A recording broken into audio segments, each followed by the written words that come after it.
pagi adik-adik, apa kabar kalian? Pasti luar biasa. Wah, gak berasa ya, minggu ini sudah awal Desember. Gak awal banget sih, ini udah tanggal 6 sih sebenarnya. Tapi gak apa-apa ya, wah sudah masuk bulan Desember. Kalian pasti kalau gak ada corona mikirnya, aduh asik ya kita mau liburan. Tapi karena masih ada COVID, jadi nggak apa-apa ya. Kita masih di rumah dan ibadah juga hari ini masih di rumah. Oke, siapa yang sudah mandi? Saya Kak. Siapa yang belum mandi? Saya juga Kak. Gak apa-apa ya. Walaupun kalian belum mandi, cuci muka dulu, gosok gigi ya. Duduk rapi. Nah, kita mau mulai ibadah kita pagi ini. Jangan lupa siapkan catatan, siapkan juga Alkitabnya. Oke? Ya, sekarang kita mau memuji Tuhan. Wah, langsung ya Kak Lori menyapa dan juga membuka opening untuk kita loncat-loncat ya. Tapi sebelum kita memuji Tuhan dan kita gerak-gerak dan loncat-loncat, kita berdoa dulu yuk. Yuk, lipat tangan dan tutup mata. Kita berdoa. Sebelum kita mulai ibadah Rocky, mari kita berdoa. Terima kasih Tuhan, berkati kakak Rocky dan teman-teman Rocky Tuhan. Tuhan tolong beri semangat Rocky supaya Rocky-nya lancar dan beri semangat ke teman-teman Rocky Tuhan. Haleluya, amin. Amin. Ayo adik-adik, bangkit berdiri. Kita akan bersuka cita memuji Tuhan. Jangan lupa ya, ikutin gerakan Kak Lori, Kak Nona, dan Kak Nandes. Yuk. Through you, I can do anything. I can do all things. 'Cause it's you who gives me strength. Nothing is impossible. Through you, blind eyes are open. Strongholds are broken. I am living by faith. Nothing is impossible.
Shalom adik-adik, jumpa lagi di ibadah Rocky Online.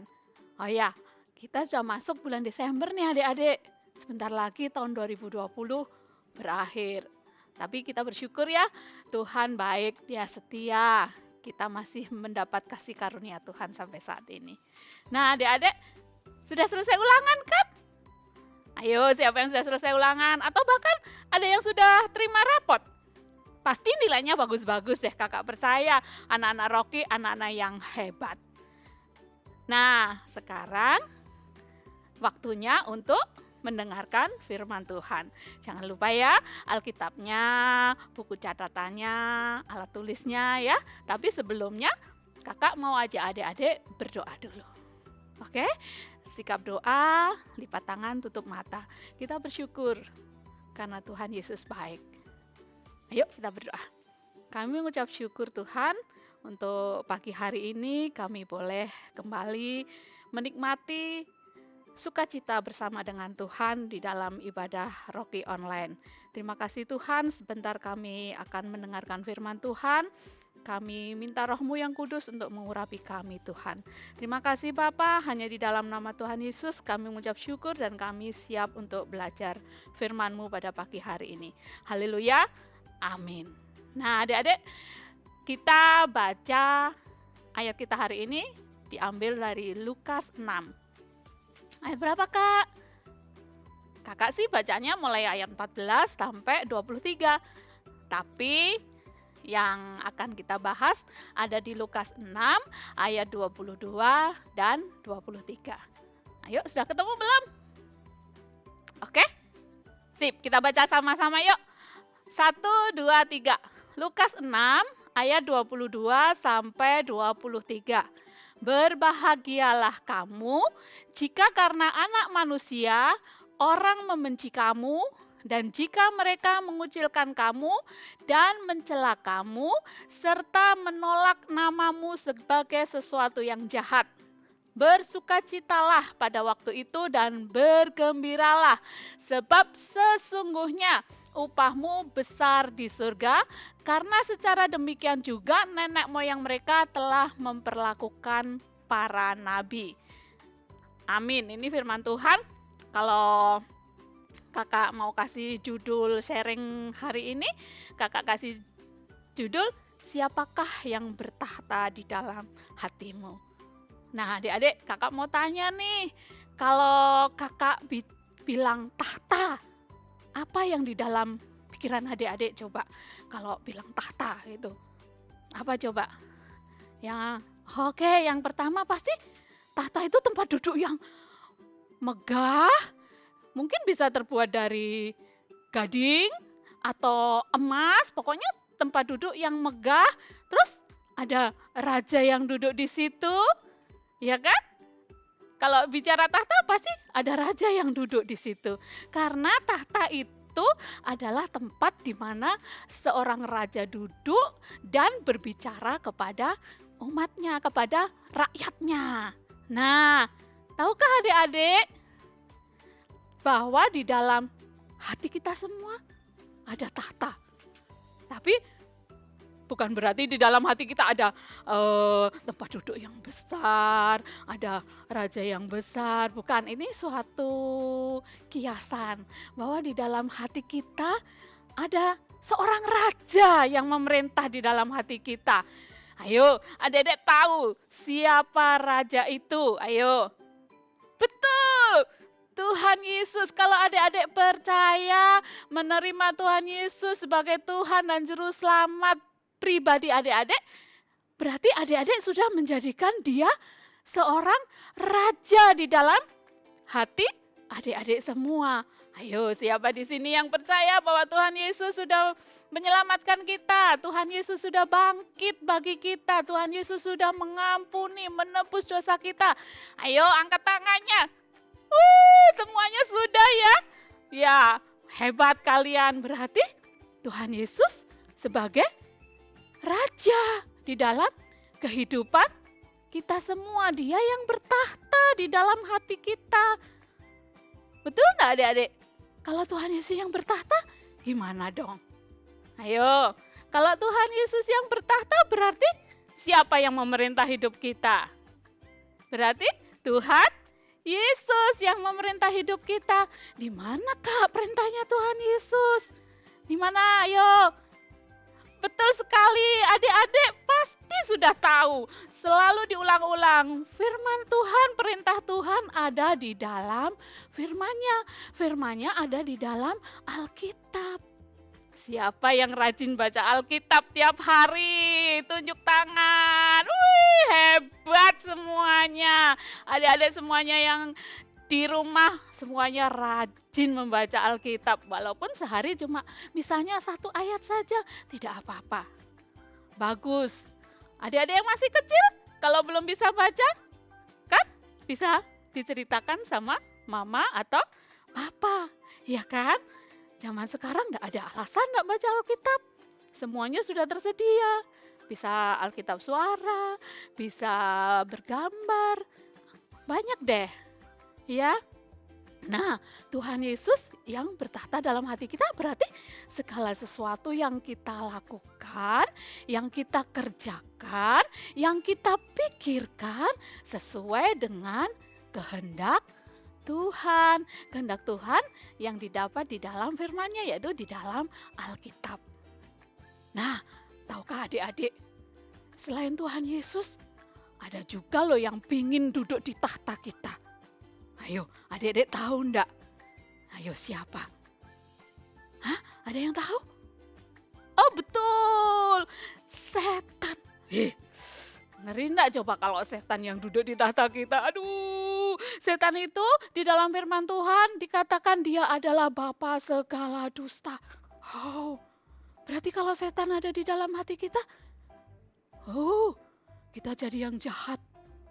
Adakah setan yang baik? Enggak ada. Setan itu jahat, dia bapa segala dusta. Makanya kalau setan yang ada di dalam hati kita, oh, kita pasti jahat orangnya. Kita tukang marah-marah, suka kelahi. Karena setan enggak suka damai. Dia suka yang berantem-berantem gitu. Ayo, siapa yang di rumah begitu? Jangan lagi ya. Jangan lagi ya. Itu berarti siapa coba yang di dalam hati kita? Aduh, ngeri ya. Ya, selain setan, siapa lagi coba? Ada, selain setan, diri kita sendiri. Ayo, ego kita merasa kita paling super, kita merasa kita paling hebat. Kita merasa, gak mau berbagi, ini punyaku, gak mau. Nah, itu berarti kita yang bertahta di dalam hati kita. Nah, kalau ada Tuhan Yesus, gimana? Setan sama diri kita menyingkir jauh. Makanya jangan kasih tempat kepada iblis atau kepada diri kita, yaitu kemauan kita, pikiran kita yang memerintah di dalam hati kita. Izinkan Tuhan yang memerintah di dalam hati kita. Dan kalau kita pun yang memerintah, setan tidak takut sama kita.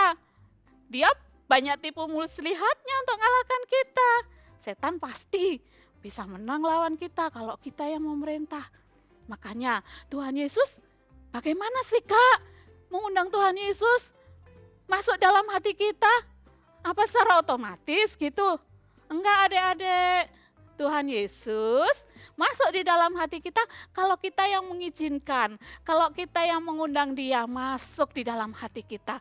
Makanya kita berdoa, Tuhan Yesus masuk di dalam hati kita, di dalam hati saya, menjadi Tuhan dan Raja atas hidupku. Oleh sebab itu, kalau sudah menjadikan Tuhan Yesus sebagai Raja atas hidup kita, kita ya harus tunduk. Harus tunduk kepada firman Tuhan, harus tunduk kepada maunya Tuhan, harus tunduk kepada apa yang Tuhan mau untuk kita kerjakan. Gimana sih Kak? Nah, kita bisa meneladani Tuhan Yesus. Apa sih Tuhan Yesus? Kan orangnya pengasih, penyayang, Dia mengampuni juga. Apalagi taat, bahkan taat sampai mati kepada Bapaknya. Adik-adik juga harus mencontoh, meneladani apa yang sudah Tuhan Yesus lakukan. Dia orangnya lemah lembut, tidak membalas kejahatan dengan kejahatan. Sesuai dengan firman-Nya yang tadi, kita dianiaya kok. Tuhan Yesus, berbahagialah. Kita disuruh sukacita, kita enggak boleh membalas, kita enggak boleh mengutuki, bahkan ada firman Tuhan yang berkata, berkatilah orang yang menganiaya kamu, berkatilah musuhmu, berdoalah untuk mereka. Itulah Tuhan Yesus sesuai dengan firman Tuhan yang kita baca dari Lukas tadi ya, Lukas 6 ayat 22-23. Bisa enggak adik-adik lakukan gitu? Bisa. Karena kalau Tuhan Yesus ada di dalam hati kita, Dia sudah memberikan Roh-Nya yang kudus. Roh Kudus itu yang mengingatkan kita akan segala firman-Nya yang sudah disampaikan. Jadi apabila nih kita merasa khawatir gitu, pasti Roh Kudus ingatkan, jangan khawatir. Ada enggak ya ayat yang berbunyi jangan khawatir? Ada enggak? Ada enggak, Kak? Ada. Coba adek baca deh di Matius 6 ayat 33. Itu ada Tuhan Yesus. Terus kalau lagi sedih, Tuhan Yesus firman-Nya berkata gimana? Bersukacitalah kamu. Pasti deh kalau kita mungkin lagi merasa marah atau sakit hati sama seseorang, pasti Roh Kudus mengingatkan kita untuk kita mengampuni, untuk kita mau tidak membalas kejahatan orang itu. Atau kalau misalnya adik-adik nih tidak taat sama mama papa, pasti Roh-Nya yang kudus mengingatkan, oh ya kamu harus taat. Karena firman Tuhan, taatilah ayahmu dan ibumu, supaya lanjut umurmu di tanah yang dijanjikan Tuhan kepadamu. Nah adik-adik sudah tahu kan? Jadi pilihan ada di tangan adik-adik. Siapa yang mau bertahta di dalam hati adik-adik? Tuhan Yesus atau diri kita sendiri? Atau itu dah musuhnya Tuhan itu, si setan. Kalau ada Tuhan Yesus, setan pasti tidak berani karena dia sudah dikalahkan di kayu salib. Di atas kayu salib dia sudah mengalahkan maut. Berarti setan sudah kalah. Dia pasti takut sama Tuhan Yesus. Tapi kalau adik-adik kembali lagi ke siapa yang di tahtanya, misalnya kita, setannya pasti nunggu deh. Apa yang dilakukan setan? Dia mau masuk lagi kalau Tuhan Yesus istilahnya disingkirkan di dalam hati kita. Mau enggak adik-adik begitu? Kalau kakak enggak mau deh, kakak mau hanya Tuhan Yesus yang ada di dalam hati kakak. Caranya gimana? Tadi kakak sudah bilang, undang dia sebagai Tuhan dan Raja atas hidupmu. Nah, adik-adik sudah tahu kan gimana siapa yang duduk di tahta hati kita? Mau siapa? Tuhan Yesus kah? Diri kita sendiri kah? Atau iblis kah? Keputusan adik-adik yang memilih. Maka saran kakak sih, pilihlah Tuhan Yesus sebagai Tuhan dan Raja di dalam hati adik-adik semua. Caranya gimana menjadikan Tuhan Raja bagi hidup adik-adik? Rajin baca firman Tuhan, rajin bersekutu dengan Tuhan, maka adik-adik akan mengetahui apa yang Tuhan kehendaki di dalam hidup adik-adik. Oke, itu saja firman Tuhan. Terima kasih adik-adik sudah memperhatikan firman Tuhan, sudah belajar dengan sungguh-sungguh. Kakak percaya adik-adik akan memilih hal yang benar di dalam kehidupan adik-adik. Oke, sekarang saatnya ayat hafalan. Ayat hafalannya sama, kelas kecil, kelas besar semuanya sama. Tetap di Lukas tadi, tapi ayat hafalannya di Lukas 6 ayat 21. Ayo. Sudah ketemu? Kalau sudah ketemu, kita baca bareng-bareng, kita hafalkan bareng-bareng sama-sama. Yuk, 1, 2, 3. Lukas 6 ayat 21. Berbahagialah hai kamu yang sekarang ini lapar, karena kamu akan dipuaskan. Berbahagialah hai kamu yang sekarang menangis, karena kamu akan tertawa. Coba ulangi lagi. Lukas 6 ayat 21. 1, 2, 3. Berbahagialah hai kamu yang sekarang ini lapar, karena kamu akan dipuaskan. Berbahagialah hai kamu yang sekarang ini menangis, karena kamu akan tertawa. Oke, sekian firman Tuhan. Selamat beribadah. Tuhan Yesus memberkati adik-adik semuanya. Nah, adik-adik, kita mau berdoa. Firman Tuhan telah selesai. Kita mengucap syukur yuk. Ayo, lipat tangannya, tutup matanya. Kami bersyukur Tuhan, di pagi hari ini kami sudah mendengar firman Tuhan. Kami undang Engkau masuk di dalam hati kami masing-masing sebagai Tuhan dan Raja atas hidup kami. Terima kasih Bapa, kami mengucap syukur. Kami akan mengakhiri firman Tuhan pada siang hari ini. Di dalam nama Tuhan Yesus, haleluya, amin. Selamat pagi adik-adik. Wah, biasa nih ada kalori nongol nih. Kalau di minggu pertama di awal bulan biasanya kita tantangan Rocky. Kalori menantang kalian di rumah untuk memindahkan koin, bukan memindahkan piring ya. Memindahkan koin. Gampang kan? Gampang enggak? Nah, sebelum kita mulai ya dan kalori contohkan bagaimana caranya. Kalori sebutkan dulu bahan-bahannya dulu ya, bahan dan alatnya ya. Yang pertama, kalori butuh 2 piring ya. Kalori sudah note diusahakan piringnya itu yang plastik aja ya, atau enggak melamin. Kenapa nggak beling Kak?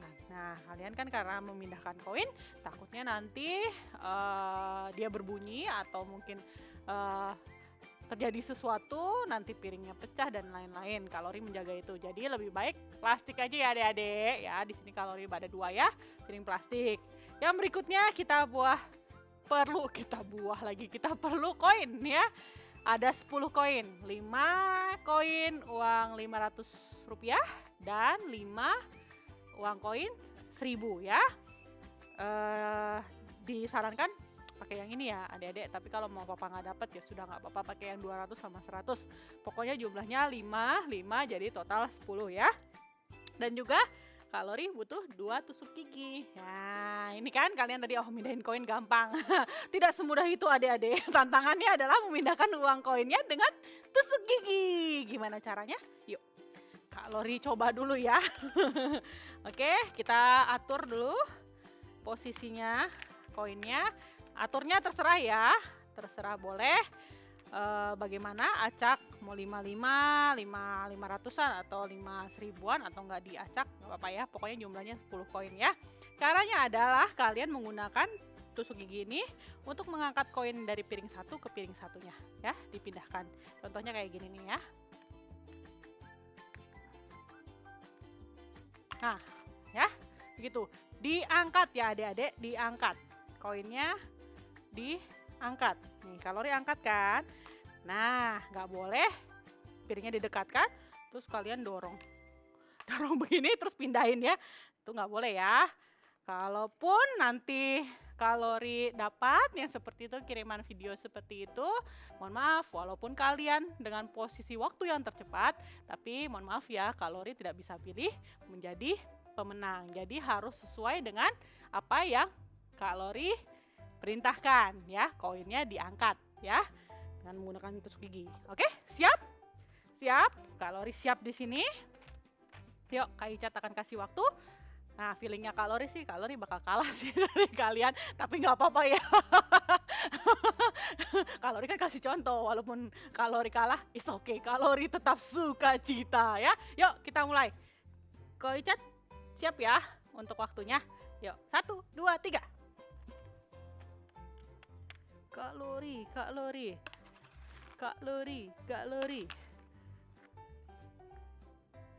Sampai habis ya adik-adik ya.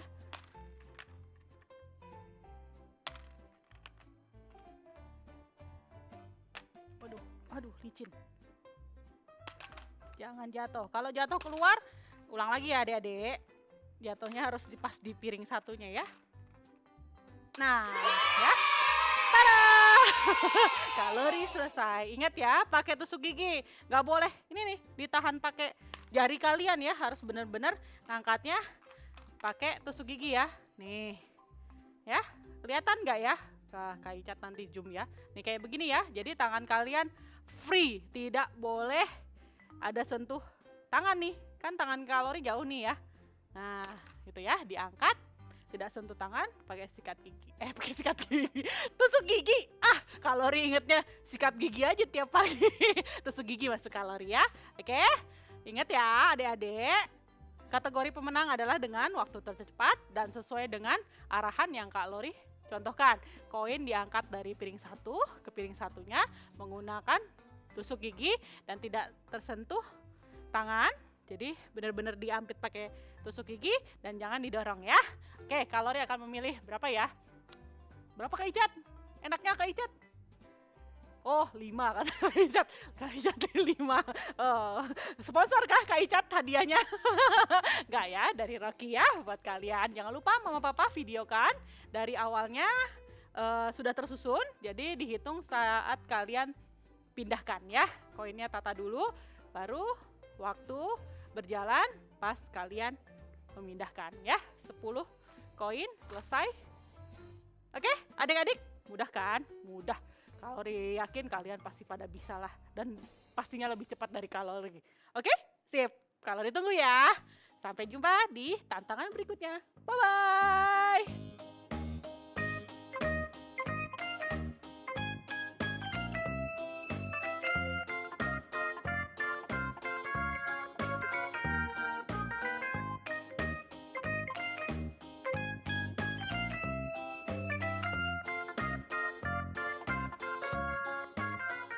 Sebelum kita akhiri adik-adik, kita mau menerima berkat Tuhan.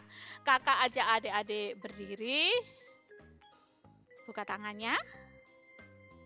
Oke, sudah. Kita terima berkat Tuhan. Adalah kehendak Tuhan engkau semakin naik dan tidak turun. Menjadi kepala dan bukan ekor diberkati pada waktu keluar masukmu. Percayalah bahwa mulut kita diurapi Tuhan, kita ucapkan berkat untuk kedua tangan kita genggamkan kedua tangan kita katakan apa saja yang saya perbuat dengan kedua tangan saya ini, Tuhan membuat berhasil, sehat dan beruntung.